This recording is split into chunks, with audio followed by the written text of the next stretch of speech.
Shalom semuanya, senang kembali dalam program Living in Wisdom. Kita bisa melanjutkan program kita, yakni doktrin akhir zaman yang ada di kitab Daniel.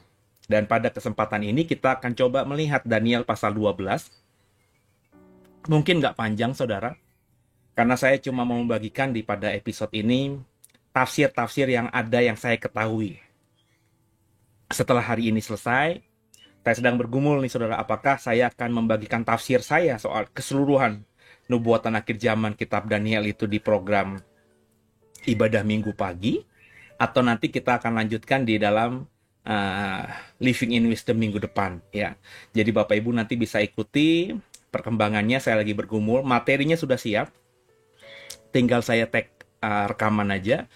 Tapi apakah itu nanti jadi bentuk khotbah ibadah minggu pagi, atau kita lanjutkan Living in Wisdom di minggu depan, di hari Kamis mendatang, itu tafsiran saya. Tapi sekarang ini coba kita melihat kitab Daniel pasal 12, dan kita coba membaca tafsiran yang saya pahami, yang saya dapatkan dari banyak teolog soal hal ini.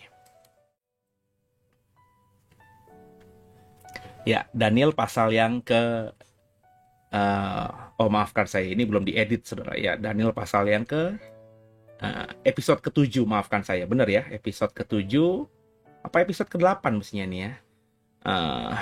7, 8, 9, oh ya, ke-7 ya, saudara ya. Ada 2 dia, 3. Ya, benar, episode ke-7 ya. Dan kita akan langsung membaca Daniel pasal yang ke-12 ya Bapak Ibu ya. Saya baca buat saudara ya, agak panjang ayatnya. Pada waktu itu juga akan muncul Mikael, pemimpin besar itu, yang akan mendampingi anak-anak bangsamu, dan akan ada suatu waktu kesesakan yang besar, seperti yang belum pernah terjadi sejak ada bangsa-bangsa sampai pada waktu itu. Tapi waktu itu bangsamu akan terluput, yakni barang siapa yang didapati namanya tertulis dalam kitab itu. Dan banyak dari antara orang-orang yang telah tidur dalam debu tanah akan bangun, sebagian untuk mendapat hidup yang kekal, sebagian untuk mengalami kehinaan dan kengerian yang kekal. Dan orang-orang bijaksana akan bercahaya seperti cahaya cakrawala, dan yang telah menuntun banyak orang kepada kebenaran seperti bintang-bintang, tetap untuk selama-lamanya. Tapi engkau, Daniel, sembunyikanlah segala firman itu, materaikanlah kitab itu sampai pada akhir zaman. Banyak orang akan menyelidiki, dan pengetahuan akan bertambah. Kemudian aku, Daniel, melihat, maka tampaklah berdiri 2 orang lain. Seorang di tepi sungai sebelah sini, dan yang lain di tepi sungai sebelah sana. Dan yang seorang bertanya kepada yang berpakaian kain lenan yang ada di sebelah atas sungai itu, Bilakah hal-hal terjadi? Bilakah hal-hal yang ajaib ini akan berakhir? Lalu ku dengar orang yang berpakaian kain lenan yang ada di sebelah atas air sungai itu bersumpah demi dia yang hidup kekal, sambil mengangkat tangan kanan dan tangan kirinya ke langit. 1 masa dan 2 masa dan setengah masa, dan setelah berakhir kekuasaan perusak bangsa yang kudus itu, maka segala hal ini akan digenapi. Adapun aku, memang kudengar hal itu, tapi tidak memahaminya. Lalu kutanya, Tuanku, apakah akhir segala hal ini? Tapi ia menjawab, pergilah Daniel, sebab firman ini akan tinggal tersembunyi dan termaterai sampai akhir zaman. Banyak orang akan disucikan dan dimurnikan dan diuji, tapi orang-orang fasik akan berlaku fasik. Tidak seorang pun dari orang fasik itu akan memahaminya, tapi orang-orang bijaksana akan memahaminya. Sejak dihentikan korban sehari-hari dan ditegakkan dewa-dewa kekejian yang membinasakan itu, ada 1290 hari. Berbahagialah orang yang tetap menanti-nanti dan mencapai 1335 hari. Tapi engkau, pergilah sampai akhir zaman, sampai tiba akhir zaman, dan engkau akan beristirahat dan akan bangkit untuk mendapat bagianmu pada kesudahan zaman. Daniel 12 ayat 1-13, artinya seluruh pasal 12 kita baca barusan. Yang saya mau tekankan dalam ayat-ayat ini, yang pertama dikatakan di ayat-ayat awal tadi bahwa Mikael akan mendampingi Israel melewati kesesakan yang besar sehingga Israel terluput. Itu jelas sekali di ayat-ayat awal tadi. Mikael kita tahu siapa, adalah penghulu malaikat, the archangel, atau biasanya saya menyebutnya sebagai panglima bala tentara surga. Dialah nanti yang akan mendampingi Israel, ya. Dialah yang akan menjaga Israel. Tentu kalau kita memahami bahwa malaikat itu ada beribu-ribu laksa, maka Mikael ini sebagai pemimpin dia tidak mungkin seorang diri. Dia pasti akan diikuti oleh pasukannya, para malaikat yang beribu-ribu laksa itu. Kalau kita coba lihat perspektif perjanjian baru misalnya di kitab Wahyu, maka ketika di Wahyu pasal 12 juga kalau nggak salah, ketika naga itu ekornya menyeret sepertiga bintang-bintang, maka naga itu akan berperang dengan Mikael, ya Bapak Ibu ya. Mikael yang sama tentunya dengan apa yang dicatat oleh kitab Daniel ini. Kenapa Israel itu akan didampingi oleh Mikael? Sekali lagi yang saya tahu bahwa Tuhan itu konsisten, ya. Tuhan itu kalau sudah berkata, dia tidak bisa batalkan apapun. Bahkan kalau kita membaca dalam Bapak Ibu kalau ikuti tadarusan yang saya pimpin di setiap hari Kamis, Jumat, dan Sabtu, di kitab Yesaya, Yeremia, Yehezkiel itu kelihatan sekali bagaimana Tuhan murka sudah sama Israel. Tuhan seolah-olah tidak mau peduli sama Israel untuk kurun waktu tertentu, sehingga akhirnya Yerusalem diratakan tanah oleh Babilonia dan juga orang Yehuda dibuang ke Babel. Tuhan lupakan mereka. Tuhan marah dan murka atas apa yang dilakukan oleh orang Yehuda, oleh orang Israel dalam dosa mereka kepada Tuhan. Tapi kalau kita membaca kitab Yesaya, kitab Yeremia bagian-bagian terakhir, ya, Tuhan ngomong gitu kepada nabi-nabinya ini bahwa ya penghukumanku itu nanti ada waktunya aku luluh nanti. Aku akan ampuni, tapi setelah sekian lama, ya. Tuhan kalau sudah berjanji bahwa Israel akan jadi umat pilihannya, meskipun Tuhan marahnya sedemikian rupa kepada Israel, sehingga yang tidak enak, yang namanya penderitaan, kengerian itu terjadi atas Israel, pasti Tuhan akan ampuni. Kenapa? Dia tidak mungkin ingkar janji bahwa kepada Abraham dia sudah berjanji akan menjaga anak cucunya Abraham dan memberkati anak cucu Abraham. Nah, ini yang harus dipahami oleh setiap kita, Bapak Ibu. Tuhan berjanji problemnya sama Abraham. Tapi kepada kita orang Kristen, Bapak Ibu, Tuhan cuma berkata begini, kalau kau percaya kepadaku, kau tidak akan binasa. Ya. Tidak ada janji secara spesifik antara Tuhan dengan diri kita secara pribadi as a person. Israel itu, bangsa Israel itu, anak cucu Abraham itu biar bagaimanapun mewarisi Abraham. Tuhan berjanji kepada Abraham. Maka apa yang Tuhan janjikan kepada Abraham itu terwariskan pada anak cucunya Abraham. Nangkep ya Bapak Ibu ya? Tuhan Yesus memang janji akan memberkati kita. Apa yang kau tabur itu yang kau tuai. Ya.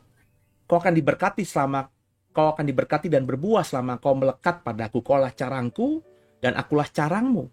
Kau tinggal dalam aku tinggal dalam kamu, maka mintalah apa saja yang kau kendaki, maka kau mendapatkannya. Nah, cuma sebatas itu. Tuhan berjanji kepada kita, hubungannya perjanjian pribadi dengan pribadi. Kita dengan Tuhan. Maka tidak mungkin serta-merta gitu saudara ya, anak cucu kita akan mewarisi itu. Mereka harus berkomitmen janji lagi. Dan perjanjian yang kita imani di Alkitab kita antara kita dengan Tuhan itu perjanjian yang bersyarat. Ya. Kalau kita tidak dengarkan suaranya, ya maka kita tidak akan mendapatkan hal itu. Maka kita dituntut ketika mengikat perjanjian dengan Tuhan, menjadikan Tuhan sebagai Tuhan dan Juru Selamat kita, itu harus berlaku selama-lamanya. Nah, ketika berlaku selama-lamanya, itu ditunjukkan dengan kita berkewajiban, bertingkah laku, bersikap sebagai seorang hamba Tuhan. Yang taat sama firman Tuhan, melakukan semua kebenarannya, menyenangkan Tuhan. Selama kita dalam koridor itu, maka kita akan diberkati. Ketika kita tidak akan diberkati. Tapi kan nanti seperti Israel, Pak, pasti Tuhan mengampuni kita. Iya, kalau kita bertobat. Kalau Israel tidak perlu bertobat, saudara. Kenapa? Karena Tuhan berjanji secara langsung, sedangkan kita hanya mengimani saja. Nggak ada perjanjian kita langsung dengan Tuhan. Itu yang membedakan kita dengan Israel. Sehingga misalnya, andai kata ya, saya coba membagikan apa yang terjadi hari-hari ini, di mana Israel melakukan hal bagi saya juga kekejian gitu ya. Tadi saya baca di koran, apapun alasannya, saya mengerti pemahaman Israel. Bisa saja itu teroris yang namanya Hamas itu bersembunyi di rumah sakit dan menembakkan rudal-rudal yang ditembakkan ke Israel itu dari rumah sakit itu. Itu bisa saja ya. Tapi tentu di rumah sakit itu kalau ada orang-orang sakit, terus Israel akhirnya mengambil keputusan membom rumah sakit itu sehingga Tadi saya baca berita ketika saya tag rekaman ini, ada 500-an orang, hampir 1000-an orang mati gara-gara rumah sakit itu dibom, dihancurkan oleh Israel. Tentu saya tidak bisa memahami juga. Karena meskipun saya memahami pemikiran Israel, tapi saya tidak bisa memahami itu disebut kebenaran. Kenapa? Karena ada orang-orang sakit di situ. Ada orang tua yang terkapar di ranjang, ada anak-anak kecil yang tergantung dengan infus yang sudah kondisinya begitu rupanya memburuk karena pasokan listrik dan seterusnya diputus oleh Israel, terus tiba-tiba dibom sama Israel. Hati nurani saya tidak bisa berkata itu kebenaran. Meskipun saya memahami pemahaman Israel. Karena dia dengan teknologinya, dia mungkin melihat bahwa disitulah teroris Hamas itu bersembunyi di balik rakyat gitu ya, rakyat Palestina, menembakkan rudal-rudalnya di rumah sakit. Mungkin itu argumentasi Israel, dan mereka bisa membuktikan itu dari foto-foto satelit, dari video-video satelit yang memang mereka canggih di situ.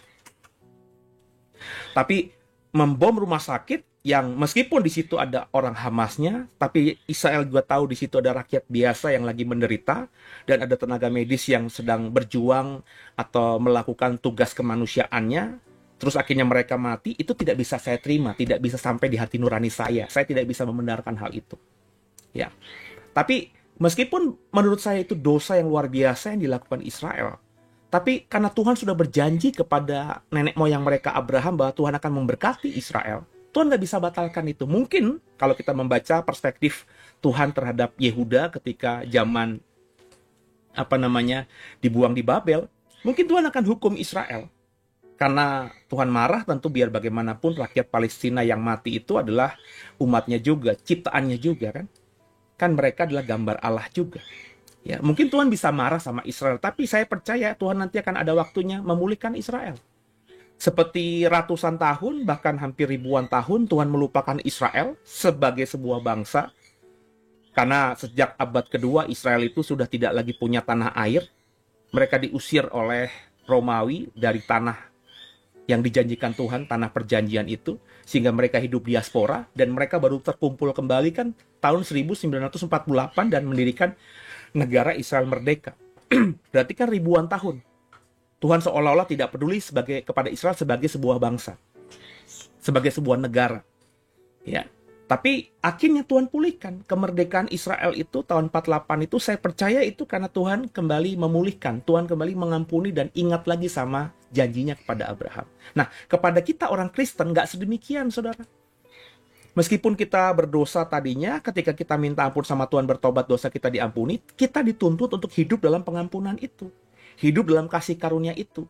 Dengan cara apa? Dengan tidak lagi berbuat dosa. Tapi kalau kita terus berbuat dosa, terus melakukan hal yang jahat, maka kita akan dicap sebagai orang berdosa. Karena dengan sengaja berbuat jahat, dengan sengaja menyalibkan Tuhan kembali. Itu bahasa Alkitab sedemikian, saudara. Dan kalau kita nggak bertobat, maka Tuhan akan lupakan kita. Tidak ada gitu di Alkitab bahwa kalau kita sudah berdosa, terus kita tidak bertobat sama Tuhan, tidak minta ampun, terus Tuhan akan ampuni juga. Kalau kau mengklaim pakai ayat perjanjian lama, itu adalah ayat kepada orang Israel. Bapak, Ibu, dan saya, kita tidak menerima janji secara spesifik. Dan secara keturunan, kita tidak punya nenek moyang yang menerima janji juga secara spesifik. Kita hanya dengan iman menerima pengampunan itu, pemulihan dengan Bapa itu dari Yesus. Selama kita tinggal dalam Yesus, kan begitu. Tapi kalau kita berbuat dosa, apakah kita tinggal dalam Yesus? Dan ketika kita tidak mau bertobat dan terus tinggal di luar Yesus, apakah nanti Tuhan akan ampuni kita? Tentu tidak. Nah, ini yang membedakan kita dengan Israel. Sehingga saya memahami ketika ada zaman kesesakan yang besar itu, Tuhan perintahkan Mikael untuk mendampingi Israel, sehingga akhirnya Israel terluput. Itu yang ada di dalam kitab Daniel 12. Coba kita breakdown lagi. Daniel 12 ayat 1-3 saya baca lagi. Pada waktu itu juga akan muncul Mikael, pemimpin besar itu yang akan mendampingi anak-anak bangsamu. Dan akan ada suatu waktu kesesakan yang besar seperti yang belum pernah terjadi sejak ada bangsa-bangsa sampai pada waktu itu. Tapi pada waktu itu bangsamu akan terluput, yakni barang siapa yang didapati namanya tertulis dalam kitab itu. Dan banyak dari antara orang-orang yang telah tidur di tengah debu tanah akan bangun. Sebagian untuk mendapat hidup yang kekal, sebagian untuk mengalami kehinaan dan kengerian yang kekal. Dan orang-orang bijaksana akan bercahaya seperti cahaya cakrawala. Dan yang telah menuntun banyak orang kepada kebenaran seperti bintang-bintang tetap untuk selama-lamanya. Nah, saudara, ini sudah saya bagikan di slide yang kemarin. Ya. Ini ditafsirkan oleh banyak gereja sebagai kebangkitan orang mati di akhir zaman. Berarti Daniel 12 ini baru tergenapi nanti di akhir zaman. Karena ada kalimat yang saya kasih warna hijau itu, banyak dari antara orang-orang yang telah tidur dalam debu tanah akan bangun, sebagian mendapat hidup kekal, sebagian mengalami kehinaan dan kengerian yang kekal. Ini pasti kebangkitan orang mati. Kebangkitan orang mati baru terjadi nanti di akhir zaman. Maka Daniel pasal 12 itu bicara mengenai akhir zaman. Coba kita baca lagi ayat berikutnya. Tapi engkau Daniel, sembunyikanlah segala firman itu. Materaikanlah kitab itu sampai pada akhir zaman. Banyak orang akan menyelidiki dan pengetahuan akan bertambah. Kemudian aku, Daniel, melihat, maka tampaklah kedua orang lain. Ya, seorang di tepi sungai sebelah sini dan yang lain di tepi sungai sebelah sana. Dan yang seorang bertanya kepada yang berpakaian kain lenan yang ada di sebelah atas air sungai itu. Bilakah hal-hal yang ajaib ini akan berakhir?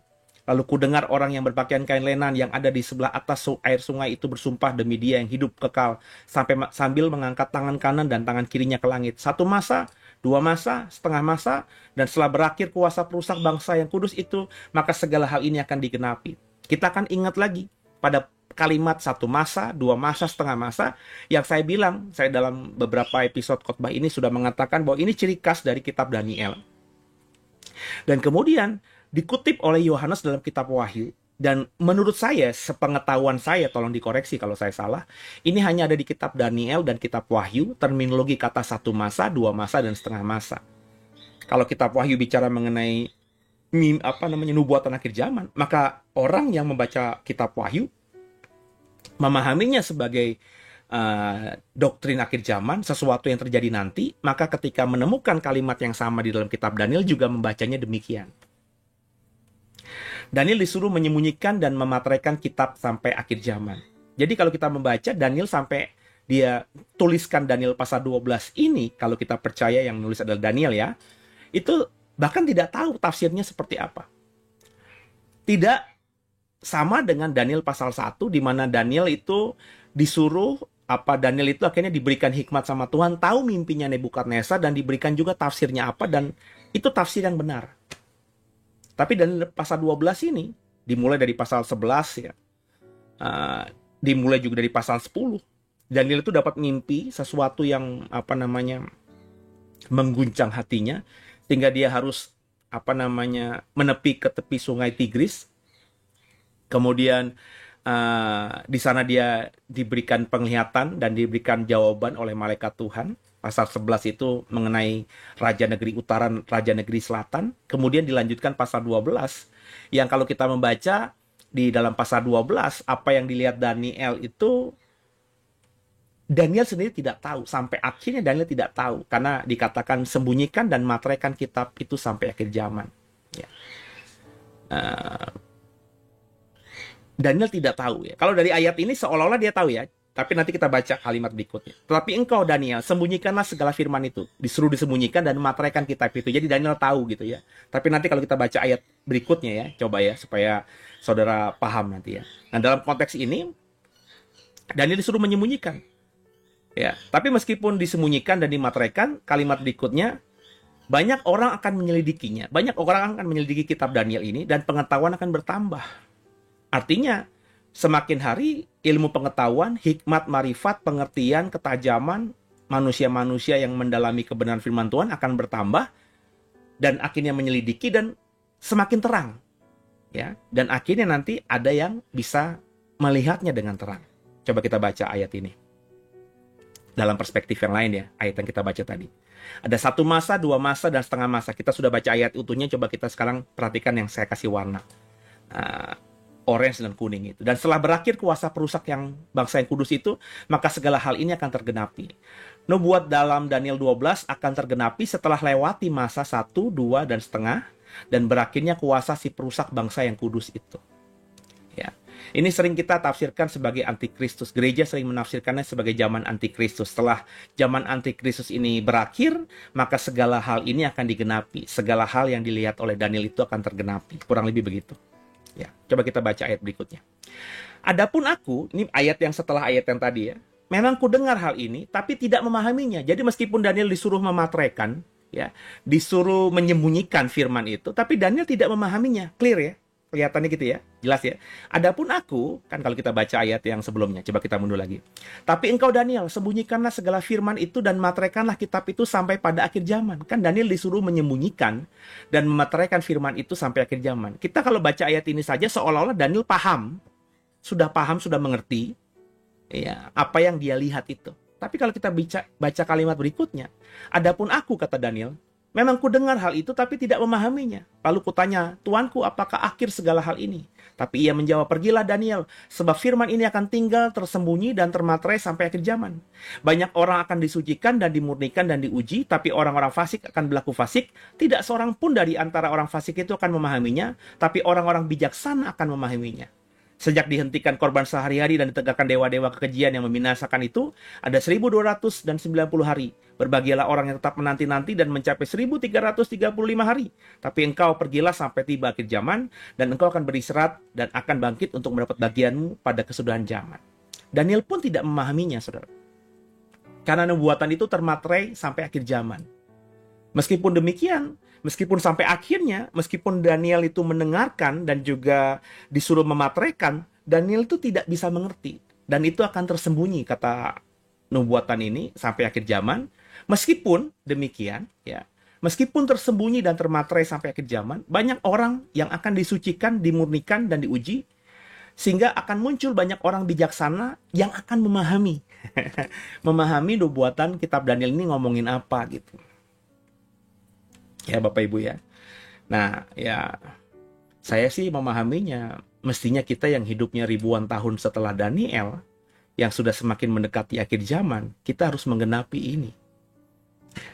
Makanya ketika bertahun-tahun lalu saya tidak pernah khotbah ini karena tidak mengerti ayat ini, saya paksa diri saya untuk coba rendahkan diri. Dengerin dulu, baca dulu tafsiran yang ada, terus gumuli, berdoa. Ya kalau bagi saya sekarang, saya bukan nyombongin diri. Saya merasa saya sudah memahami nubuatan Daniel dari pasal 1 sampai pasal 12 itu ngomongin apa. Itu makanya saya mau bagikan kepada saudara. Kemarin-kemarin ini dari episode pertama sampai episode ke-7 ini saya sedang membagikan tafsiran yang sudah ada, baik tafsiran ala Yahudi maupun ala Kristen. Nanti seperti saya bilang, apakah khotbah hari Minggu besok atau nanti dalam minggu depan, episode ke-8, saya akan jelaskan, saya akan bagikan tafsiran saya. Sebab bagi saya sekarang ini, Daniel pasal 1 sampai pasal 12 itu cukup telanjang. Ya. Saya bisa memahami gitu. Ya. Apa namanya, yang dianggap musuh itu siapa. Banyak orang Kristen menganggapnya itu adalah antikristus. Ya. Tapi apakah benar? Nanti akan saya bagikan, saudara. Ya, kalau saya bagikan sekarang nanti spoiler, dan saudara pasti nanti akan bisa menebak, tapi tidak akan mendapatkan keseluruhannya. Takutnya nanti salah, jadi sabar aja. Bagi saya materi ini sudah terbuka. Ya, ada beberapa teolog sebelum saya yang saya baca pemahaman mereka, mengikuti pemahaman mereka, dan apa yang Tuhan taruhkan di hati saya itu ya beda-beda tipis dengan apa yang saya sudah baca. Jadi saya percaya ada banyak hamba-hamba Tuhan yang menyelidiki kitab Daniel dan sudah dibukakan tentang kebenaran kitab Daniel. Ya.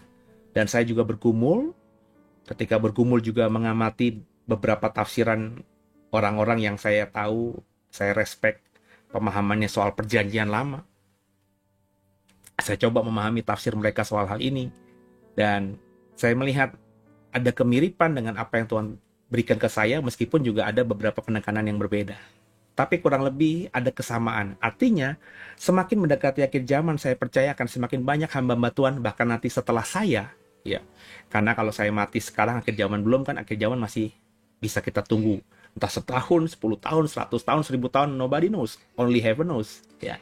Setelah saya nanti akan banyak hamba-hamba Tuhan yang muncul dan semakin tajam, karena Alkitab sudah mengatakan nanti.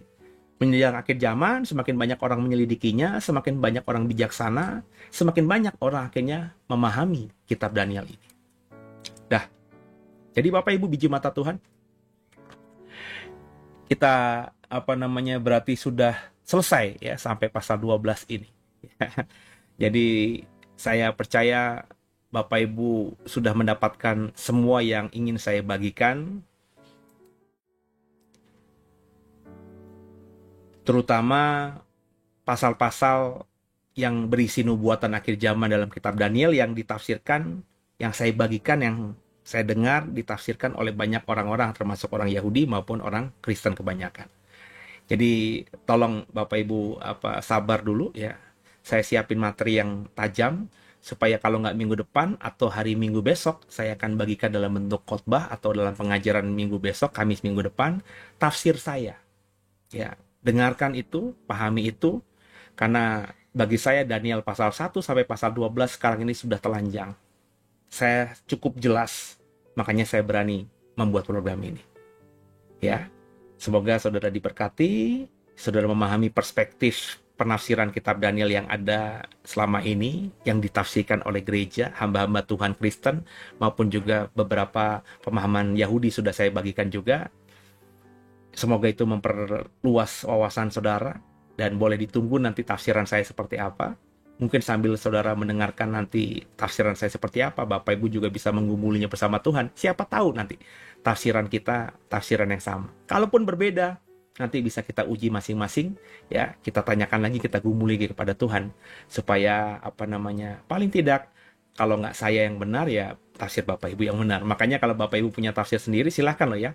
Di kolom deskripsi itu bisa tuliskan komentar Bapak Ibu setelah mendapatkan pengajaran ini apa, supaya saya juga bisa dapat feedbacknya dan juga mendapatkan pemahaman jika pemahaman Ibu Bapak berbeda dengan saya. Gitu ya. Sampai jumpa di Living in Wisdom minggu depan. God bless you.